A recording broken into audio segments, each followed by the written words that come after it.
खुरुमजरी हौजी नुमिदांगी पुंग मापन मखाई ताखिबगा लोनना story collection YouTube channel बु ताबिरिबसिंबु तरामना पोक्चरी हौजी हजी अखनबा पाव खरा खंगमजरी KCP PSC ना पोखैनबनी हायरकली कांपोपी सुचांपोर मसुंग मोरी सेपरेट एडमिनिस्ट्रेशन डिमांड तौदना सेपरेशन डे पांगथोकनखरे त्रिपुरादसु मे 3 निंगसिंखरे काक्सिंग डिस्ट्रिक्ट की मफम कयादसु मे 3 की निंगसिंग थौरम पांगथोखरे मसा खाइना पाव पिजरी ngasi malomda bom pokhai hangkiba ado KCP PSC Kanglaipa Communities Party Politburo Standing Committee na chathakibani haina law na thingkraba lalalu asina claim tawragli KCP PSC gi Information and Public Relations Department gi Secretary M Punsiba Maitai gi cherol mana hai malom crematorium manakta smart IED ama blast taukiba adu ban blockade amasu shutdown kopsinduna iramda masibu mangan tahaliba miyambo awaba gi mathakta hena awaba pinaba honariba leba asigi tunglo chatpu khongaunariba amasung Imphal airport ki khuthangda mayai kabani sagi polamsing puthok puchin tawriba punamakta piba aroiba warning ni Manipur da ban blockade amasung shutdown na singbada party na athingba thamkiba leirabani athingba do ban blockade amasung shutdown na leba ki kanaba karimata puraktaba adubu mahiroi khunaina semilwangi pibam phattaba imung manung singda nomagi sura nomlaga chara taliba singda amasung kanglaipa ki tungnam chatta piriba achauba saiteng singdu macha khaina puthoktuna leba miyamda thongkhibani hairi khanguduna ban blockade natraga shutdown khek kaurokpaga kauraliba organization sing adugi thabu singa party gi mihu sing ga wakhan tanna minaraga adumak handokiba ngaktani adubu leiba asida ban blockade amason shutdown gi yamna phatraba impact adudagi ngakthongnaba wakhalon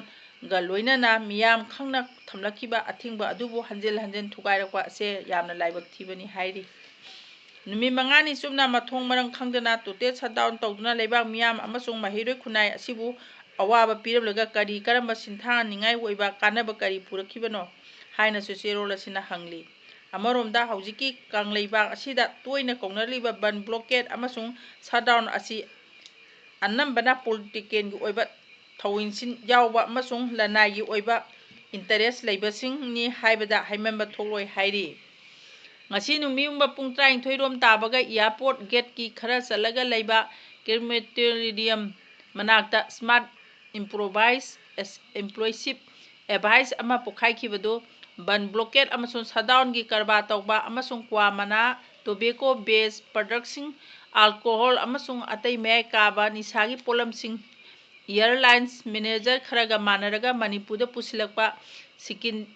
syndicate singi oina chathakiba aroiba warning amani lambi asida chappa mising soktanaba haiduna feet 9 gi radius ta motion direction tawba ngamba I do no sensor na overriding safety oiba smart oina sinakibani warning plan adugi nungi oiba message thamladuna ahambada leiba asigi mahiroi khunaibu timsinaba nomagi sura nomlaga chara taliba singi punsibu hena awaba piba amasung politically motivated oiba singna political bargaining sikki mawongda sinaba yaba ban blockade amasung shutdown asi ngasi haiba numil asidagi Manipur da tawbiganu madugi mauta laingak asigi mari leinaba authority gi office ta leiba miyam humna chatuna kanba mongda makha kaya gi protect tawbirubana hena maram chaba amasung mahai yanba oigani ani subada kham thengna sotharaba kanglaipa ki education sector asibu hena sokchinnaba yaba makhan amatagi khongthang lokhatpiganu social media da yamna khangba haiba saba leba mut kharaga education na kaidong doino kaina haiba ngambagi kok panba sing da mangjawna na haijan ningbadi kanglaipak ta yelomi mapangan kankhalansi hairaga khulai amasung thauna khaktana yaroi yelomi singna nauna inkhalaliba isin inaw singbu mahai masing sumna haihalakpa haibasina aikhogi khwaidgi chawa pandam oirakani hairi kwa marugi manungda heroin lotuna Imphal airport ki khutangda airline manager managerga puthok pusin tawriba asi khudakta lepu amasung karisu maru oidaba amaksu haksang sonba yaba kwa mana talab khaini amasung alcohol bu air cargo ki khutangda sen chauna thadabaga Manipurda pusilakpa yaroi haibagi cheksin wafam su cherol asina thamlakli English ngani subna kulumdoi gi me ahumdagi hauraga lamdamsingi apumba saktam thugainabagi pandam amaga loinana kuki narco terrorist na maitai miyangi mathakta chatharagliba lal asi ngasi chapchana sahi ahum mapung phaba numit asida iramdam asigi ngamkhai ngangnaba amadi miyam asi kannabagi damak thawaina pontha pikhraba amasung hojik phawa thiba khangna leiriba mioi kayagi mafamda haikal leikat tamduna ikai khumnaba uppagi thoram ama Management Committee Kaching District Athauba Singi Ningsing Khubam amasung All Kaching Club Coordinating Committee na sinduna ngasi Kaching Chumlang Lekai Manau Singda Leiba Athauba Yengkhom Jitena amasung Angom Navy Alliance Yaifabagi Leiron Champhamda Sengatliba Athauba Singi Ningsing Khubamda Pangthokhibaga Loinana District asigi tungan ba mafam kayadasu me ahungi ningsing thoram pak sanna pangthoknakhre ngasi Kachingda leiba athauba singi ningsing khubamda pangthokhiba thoram aduda Kaching Municipal Council gi caretaker chairperson Naurem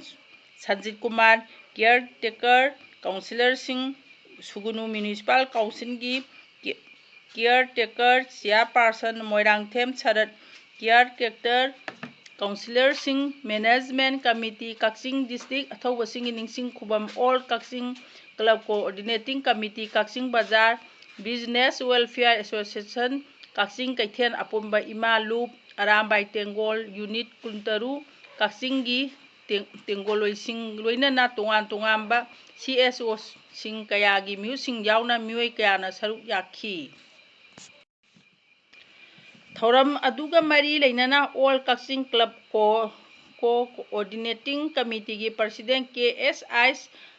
Dharam Das na hai Manipur gi khwaidagi laibak thiba numit kumja lising ani sumna kulumdoi megi ahumdagi hauraga haujiksu makha na chathariba lal asi ngasi chai ahum chapchana mapung phaba numini adubu haujiksu iramda masigi saktam miyam gi lanthum amadi punsi asi miyam na ngaksage hairabasu lenga asina yadaba aikhoi khudima khong khot punsinduna thambiri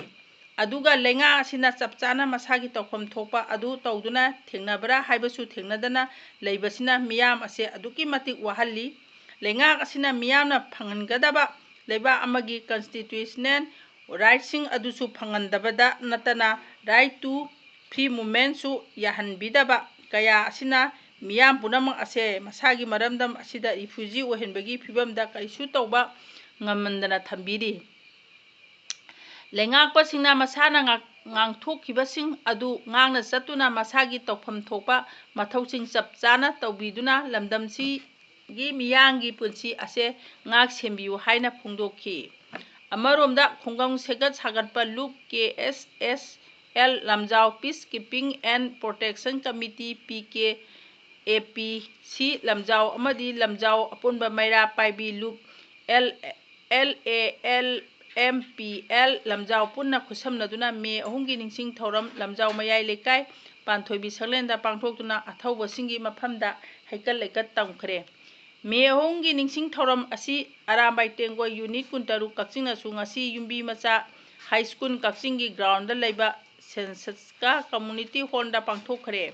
makhatana district asigi tungan ba mafamsing mathang sina sugunu awang lekai da leiba chingtam community honda arambai tengoi unit nifutere sugununa sinduna thauramsi pangthokhi loinana arambai tengoi unit mapanna su elang khapopi amasung thongjau ani gi lonabada arambai tengoi unit yakhai mapanna su uma thenda me ahungi ningsing thauram pangthoktuna athauba singi mafamda haikal leikat tamduna ikai khunaba utki hairi matang sida ngasi numidang pung 4 makhagi pau loisinjari